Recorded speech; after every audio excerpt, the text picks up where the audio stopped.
poussière d'ST Canada, un JS Web App Builder pour HTML5.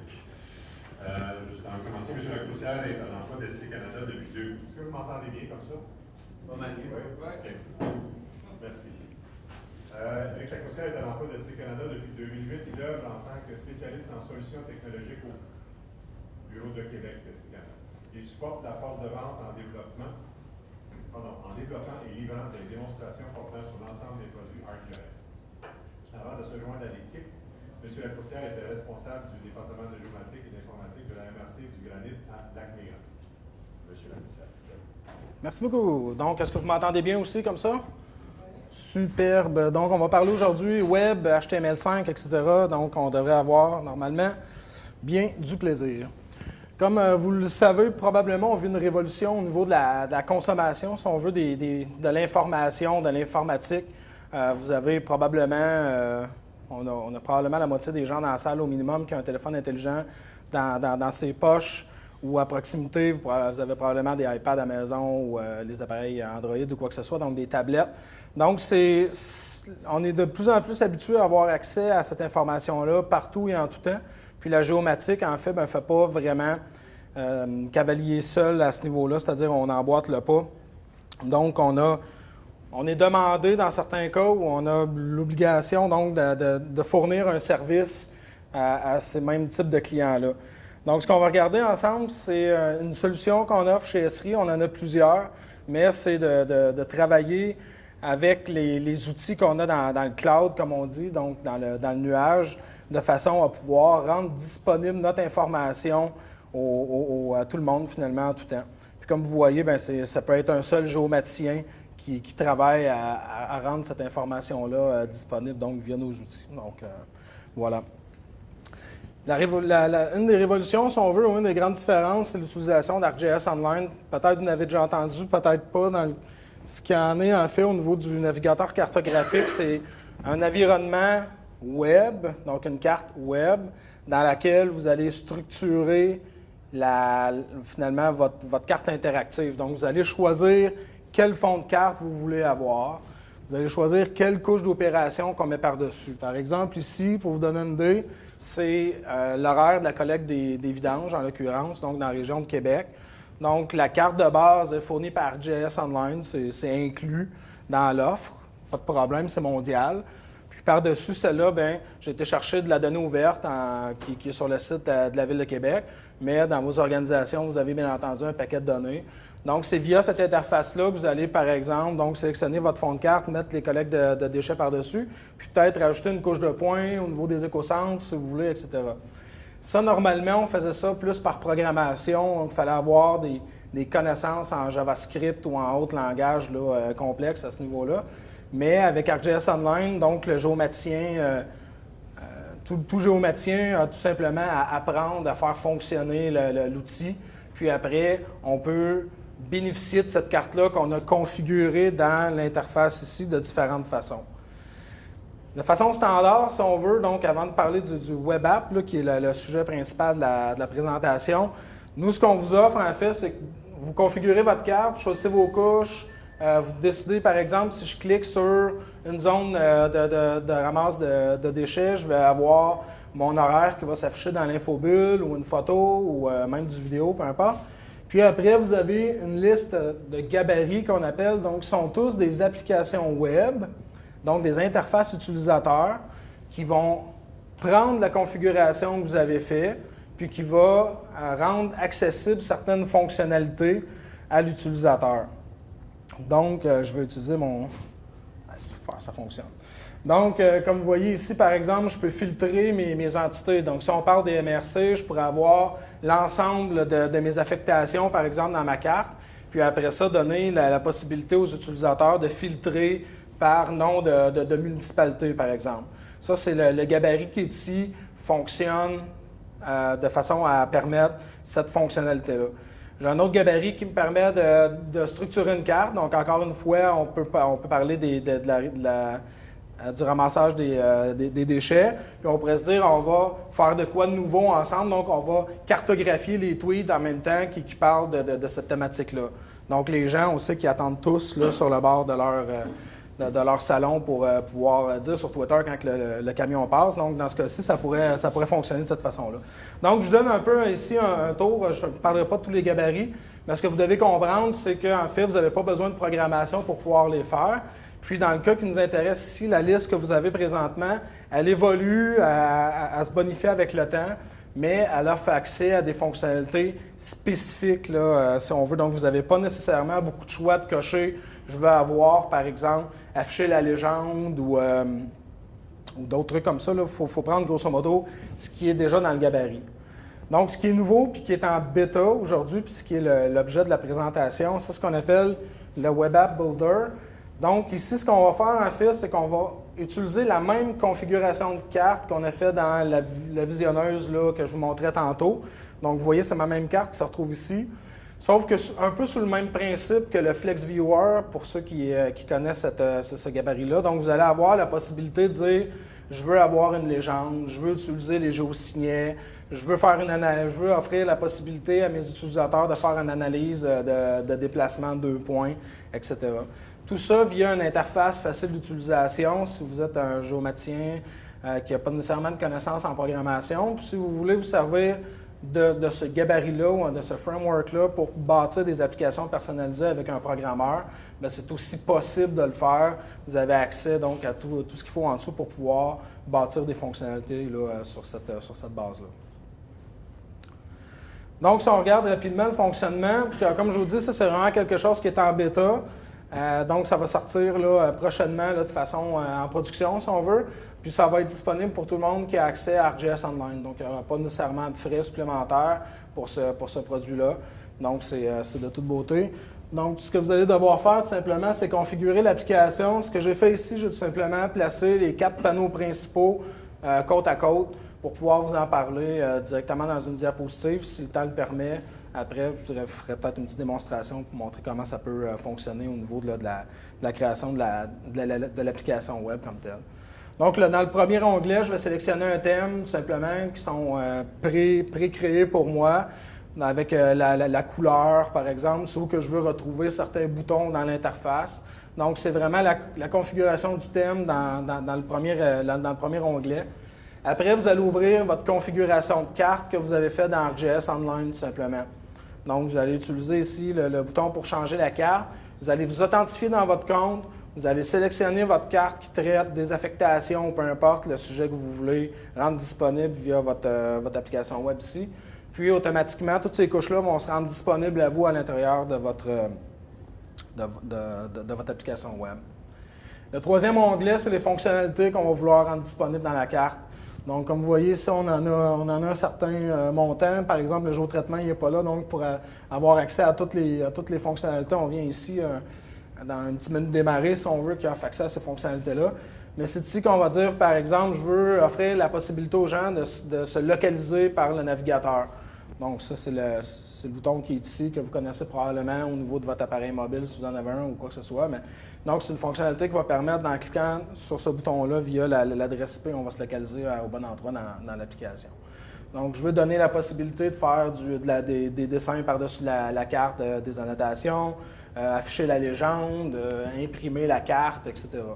Donc, on est vraiment, au troisième onglet, on est vraiment dans la partie fonctionnalité. Puis finalement, le dernier onglet, ça va être, bon, je veux choisir mon logo que je place sur l'application, le titre de l'application, ces trucs-là. Donc, vous voyez, c'est très facile.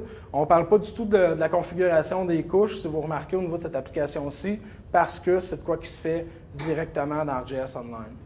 Puis une des beautés là-dedans, c'est que vous pouvez configurer une application vanille, si on veut. Donc, vous pouvez dire, moi, généralement, les gens, ce qu'ils veulent avoir, bon, c'est l'application qui est verte et bleue pour être consistant avec nos couleurs de site Internet.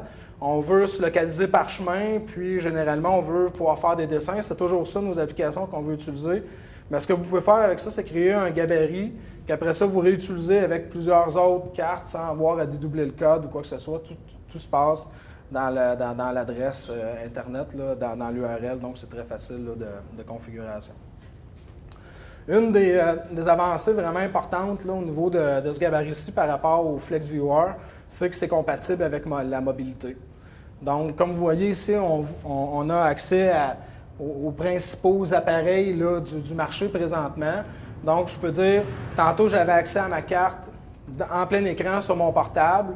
Bien, je veux voir maintenant, ça serait quoi, elle ressemblerait à quoi, par exemple, sur un iPhone là, 5 ou 5S ici. Automatiquement, la vue va changer, je vais pouvoir le faire pivoter, etc.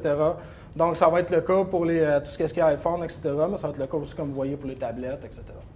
Donc, c'est vraiment compatible à la fois pour votre site Internet standard, si on veut, tout comme pour vos applications mobiles. Ça, c'est vraiment quelque chose qui était demandé là, de façon importante.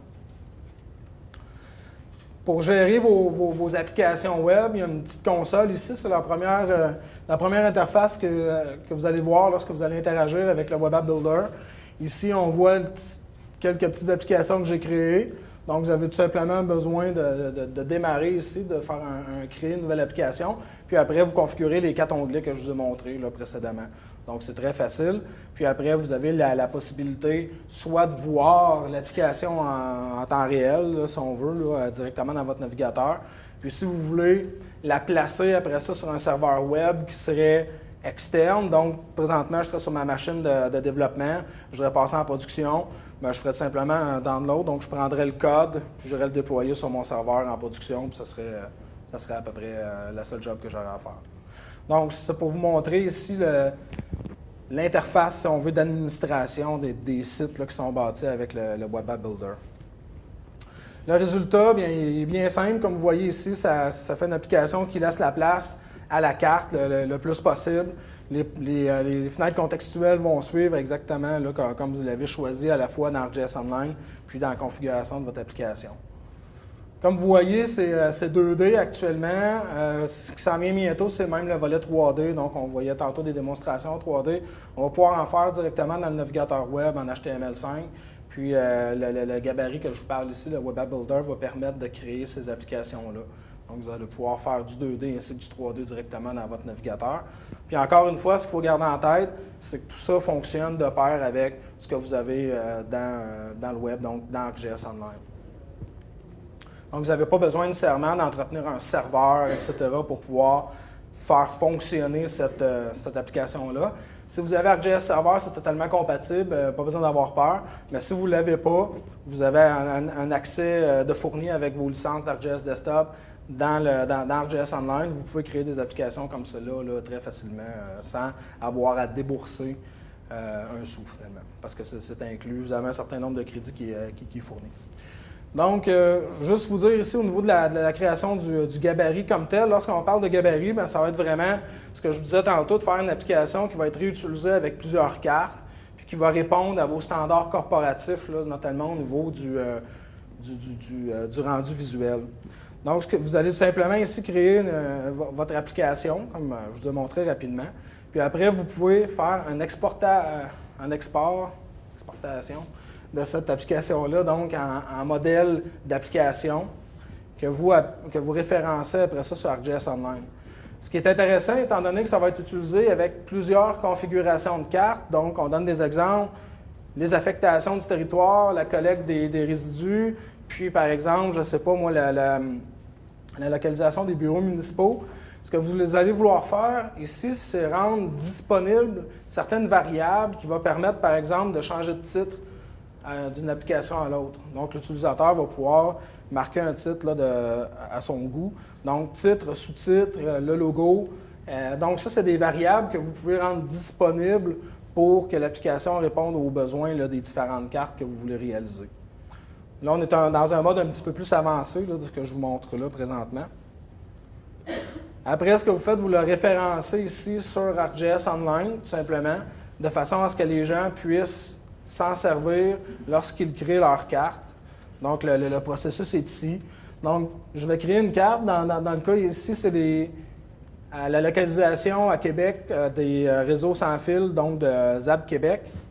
Bon, moi, je voudrais rendre cette carte-ci disponible. Donc, je ferais tout simplement partager ici dans mon interface là, de carte. Puis après, j'aurai accès aux gabarits que je vous montrais tantôt, qui sont standards, qui sont fournis par Esri. Mais j'aurai aussi un nouveau gabarit qui est ici, qui est un gabarit personnalisé. À venir jusqu'au aujourd'hui, en fait, parce que c'est encore en bêta, normalement, vous devez avoir des connaissances en programmation, vous devez passer par contrat ou quoi que ce soit pour créer une application personnalisée ici. Maintenant, avec ce que je vous montre présentement, donc le Web App Builder, vous pouvez créer votre propre gabarit, puis après ça, le référencer, puis vous en servir avec toutes les cartes là, que vous voulez sur ArcGIS Online. Donc, c'est vraiment un avantage là, bien intéressant. C'est aussi donc un framework qu'on recommande aux programmeurs d'utiliser pour créer des applications personnalisées. Donc, vous avez accès à tout ce qu'il faut au niveau du code pour créer ce qu'on appelle les fameux widgets. Un widget, en fait, c'est une fonctionnalité qui est encapsulée, comme par exemple changer le fond de carte, créer une analyse réseau, afficher la légende. Donc, tout ce qui est fonctionnalité dans l'application ici, vous pouvez la modifier, mais vous pouvez aussi en créer des nouvelles, simplement pour répondre à vos besoins là, spécifiques que vous voulez faire. Au niveau du thème aussi, ça peut être personnalisé. Donc, on en avait ici quelques exemples. Vous pouvez, en fait, si vous avez des connaissances en CSS et tout, donc tout ce qui est vraiment standard au niveau du web, vous pouvez personnaliser l'interface puis faire vraiment, répondre vraiment aux besoins spécifiques que vous avez là, pour votre organisation. Donc, on va regarder un petit peu comment ça fonctionne finalement. Voilà. Donc, ce que j'ai ici, c'est vraiment l'interface d'administration de mes différentes applications web. Donc, comme vous voyez, j'en ai fait une là, spécifiquement pour la GMQ. Donc, présentement, ça roule localhost, donc c'est directement sur mon ordinateur. Donc, l'application web va être sur mon ordinateur, mais la configuration de carte va être hébergée là, dans ArcGIS Online. Donc, on peut regarder ici le résultat dans un premier temps. Donc, vous voyez, la carte est quand même épurée. C'est ce qu'on essaie de faire le plus possible là, au niveau des applications web. Donc, faire des applications qui n'auront pas besoin d'un manuel d'utilisation après complexe là, pour que tout le monde puisse s'en servir. Donc, mes boutons sont ici pour ce qui est de la configuration de la carte, si on veut. Donc, je peux changer mon fond de carte dans un premier temps. Ça, c'est tous des fonds de carte qui sont hébergés dans ArcGIS Online. Je pourrais moi-même en créer un, puis l'ajouter à la liste là, sans aucun problème à l'intérieur de mon abonnement. J'ai aussi accès ici à une légende là, qui va me permettre là, de savoir, bien entendu, donc c'est quoi le contenu de la carte. Pour ce qui est des éléments qui sont inclus dans la légende, mais c'est lorsque vous allez faire votre agencement ici que vous allez le déterminer. Si j'ai du temps, on le fera. Sinon, si vous voulez le voir, vous allez pouvoir venir au kiosque, ça sans aucun problème. Donc, comme vous voyez ici présentement, donc je me connecte à ArcGIS Online, puis je suis vraiment dans mon compte personnel. Donc, lorsque je suis en développement, je n'ai pas besoin de mettre mon application publique. Je travaille dans un environnement qui est sécurisé, si on veut. Puis lorsque mon application vient en production, si c'est grand public, je peux la rendre là, disponible là, sans aucun problème. Donc, je n'aurai plus nécessairement besoin de m'authentifier pour pouvoir la voir. Sinon, bien, je me retrouve avec ma carte ici, facile d'utilisation. Donc, l'objectif de cette carte-ci, j'ai décidé de faire de quoi un petit peu inventé, si on veut. Donc, ça pourrait être la localisation des grands parcs à Montréal. Donc, lorsque je clique sur un des parcs, bien entendu, j'ai accès à mon infobulle, je peux me déplacer. La photo me donne accès ici à la localisation sur le site de la Ville de Montréal, de la description du parc. On va laisser la page s'ouvrir à l'arrière. On va continuer ici. Puis je me suis dit, peut-être qu'en fait, je me cherche, par exemple, un endroit à vivre à Montréal. Je vais être près d'un grand parc, mais aussi ce qui m'intéresse, c'est d'avoir accès aux piscines publiques, par exemple, qui pourraient être près aussi de ces parcs-là. Mais comme vous voyez, à cette échelle-ci, j'ai aussi l'information des piscines publiques là, qui s'affiche directement dans ma carte. Donc, dans ma configuration dans ArcGIS Online, j'ai tout simplement établi un filtre, si on veut, d'affichage en fonction de l'échelle pour ce qui est des piscines, pour ne pas avoir une grosse tâche à cette échelle-ci, donc pour que l'application demeure belle. Puis, lorsque je me déplace, bien entendu, ici, mes piscines s'affichent. Puis, j'ai aussi, par exemple, utilisé ArcGIS Online pour créer ces petits graphiques-là. Donc, par arrondissement, j'ai été télécharger les informations qui ont entré à la population. Donc, on voit qu'on a 41 femmes dans ce coin-ci, 37 000 hommes. Donc, c'est probablement une place agréable à vivre, bien entendu, là, à Montréal. Donc, dans ce cas-ci, en fait, c'est dans ArcGIS Online, ce que j'ai fait, oui, j'ai poussé mes informations qui ont trait à la localisation des grands parcs, qui est ici, à la localisation des piscines, à mes secteurs, par exemple, d'arrondissement. Mais je me suis aussi servi d'ArcGIS Online pour bonifier ma couche d'arrondissement, par exemple, pour pouvoir y inclure mes graphiques ici. Ce n'est pas de l'information que j'avais à la base. Donc, c'est ce qu'on appelle du géo-enrichissement. Puis, c'est disponible donc pour toutes les entités que vous allez créer sur ArcGIS Online. Donc, ici, on a le fameux site là, de la Ville de Montréal. Donc, encore une fois, l'application me permet facilement d'avoir une description des grands parcs de la ville, avoir accès au site Internet, puis aussi, donc, appuyer ici ma prise de décision, savoir quel quartier je pourrais aller demeurer. Juste donner une idée un petit peu, les endroits qui sont en rouge ici, bien en fait, c'est des endroits où il n'y a pas beaucoup de femmes, donc je serais moins intéressé à aller demeurer. Puis en vert ici, donc on voit là, que c'est plus en banlieue que ça se passe. Donc, vous montrer ici un petit peu comment ça fonctionne avec ArcGIS Online. Je fais arcgis.com. Je me rends ici à cette interface-là. Juste vous dire, si vous ne saviez pas, si vous avez une licence d'ArcGIS Desktop qui est sous maintenance, vous avez accès à ça. C'est inclus, gratuit, inclus, etc. Donc, je vais me connecter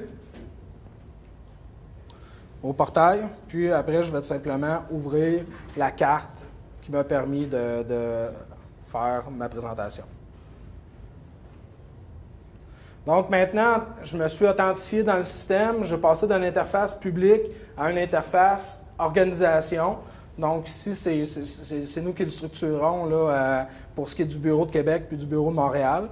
Si je viens au niveau de mes contenus ici, je vais avoir accès, comme vous voyez, à beaucoup de choses là, parce que je travaille quand même assez souvent dans le système. Mais ce qui est important de voir ici, c'est que j'ai une carte qui s'appelle GMQ Drummondville 2014.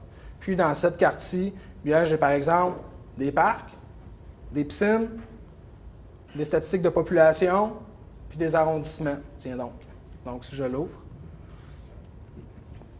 vous allez voir l'interface dans laquelle j'ai configuré l'ensemble de ces éléments-là. Donc, mes parcs se sont affichés. Maintenant, j'ai mon fond de carte, etc. Les autres couches vont s'y ajouter. Ce qui est intéressant dans tout ça, c'est que je n'ai pas eu besoin de coder quoi que ce soit. Il n'y a pas de lignes de code qui ont été requises pour ça. Tout ce que j'ai besoin de faire, en fait, c'est ajouter des couches dans cette interface-ci. Si j'ai déjà référencé les informations sur ArcGIS Online, je vais tout simplement ici effectuer une recherche de couches. Donc, à ma carte ici, je vais pouvoir ajouter d'autres informations qui vont se placer ici. Donc, je pourrais mettre, par exemple, une carte de la MRC du Granit. Bon, ça ne fait pas de sens, on est à Montréal, donc on va essayer de trouver quelque chose d'autre. Donc, comme vous voyez ici, bon, j'ai les données mes données d'arrondissement, j'ai donc différentes informations. Disons qu'on rajoute à nouveau les données d'arrondissement. Mais comme vous voyez, j'ai juste fait ajouter, ma carte s'est mise à jour. La couche est terminée.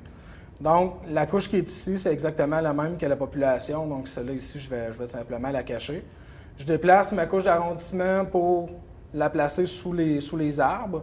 Et présentement, ma bulle est vanille, si on veut, donc elle n'est pas configurée comme j'aimerais m'en servir. Comme vous voyez, je vais tout simplement faire une configuration de la fenêtre contextuelle. Le titre de ma bulle, je veux que ce soit quelque chose d'autre que le nom.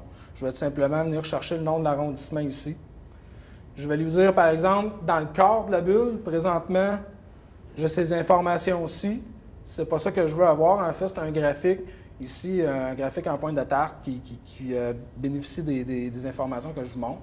Donc, je fais ajout d'un graphique à secteur. Oui, c'est bon. Puis, je coche, par exemple, les hommes et les femmes, tout simplement. Donc, c'est ce qui va créer ici mon graphique. Donc, vous voyez, c'est très facile d'utilisation. La configuration que je fais ici, après ça, je peux m'en resservir, je peux l'encastrer sur mon site Internet, si je veux. Je peux utiliser le Web App Builder que je vous ai montré. Je peux l'ouvrir aussi avec mon téléphone ou ma tablette. Donc, à partir du moment que c'est dans ArcGIS Online, vous avez accès à cette carte-là là, de vraiment plusieurs façons. Je voudrais juste terminer en vous montrant ici au niveau de la représentation, au niveau de la symbologie. Donc, je peux utiliser un champ unique si je veux. Ou je peux utiliser aussi, donc, utiliser des couleurs qui seraient bâties, par exemple, en fonction du nombre de femmes là, dans le secteur. Ça me donne la carte que j'ai présentement. Après, j'ai tout simplement besoin de la sauvegarder. Je vais lui donner un nom, etc. Donc, cette configuration-ci, dans cette interface-ci, c'est vraiment l'agencement des couches. puis la façon dont ces couches-là vont réagir à l'utilisateur. Puis dans l'interface que je vous montrais ici, en fait, c'est les différents widgets, donc les outils que je vais me servir pour interagir avec cette configuration-là. Ces deux éléments-là, quand vous les avez mis ensemble, bien, vous avez une application web fonctionnelle que vous pouvez ça après déployer sur votre intranet ou sur votre site Internet, là, comme bon vous semble, en fonction de votre besoin. 57? Absolument. Pour avoir, par exemple, du clustering qui est fait. Exemple. Donc, le clustering, en fait, juste pour être sûr que tout le monde on suit, c'est que je peux avoir une liste de points qui serait, je ne sais pas moi, les points d'adresse dans la ville de Montréal. Mais lorsque je les affiche, je me retrouverai avec une grosse tâche par-dessus mon fond de carte. C'est pas ça que je veux. Je voudrais avoir, en fait, des regroupements qui sont faits automatiquement en fonction d'un secteur. Donc, il peut y avoir... Ça peut être... Oui, exactement. Donc, je peux avoir tout simplement des